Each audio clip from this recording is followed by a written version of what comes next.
Hello everyone, in this video we will learn how to change border colors in Excel.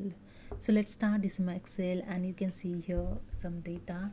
So I apply here first borders. First simply select data, just drag with the mouse and you can select it, and you can use the shortcut key also Control A to select the full data.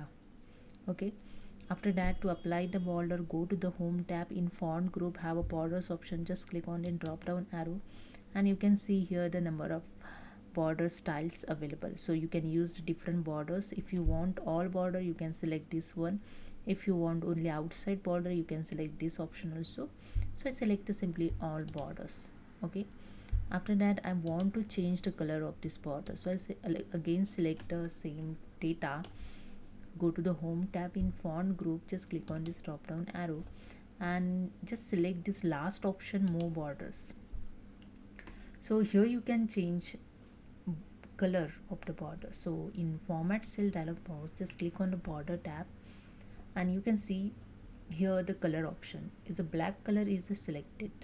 So just click on the drop down arrow and you can select any color those you want. So I just simply select here the red color for border. When you select it, you can see the all line style also showing in red color. After that, just click on the outline and you can see here the preview changes. Click on the outline, see the red color outline showing. Click on the inside, see the inside red line showing here. And after that, just click on OK and that's it. You can see the red color border is showing.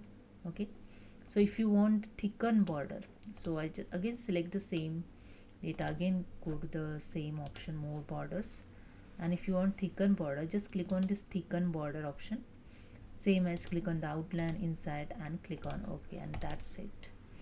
See, the data is showing professional touch, so it's showing the highlight. Okay, so hope you understand. If you like this video, please subscribe my channel. Thank you so much.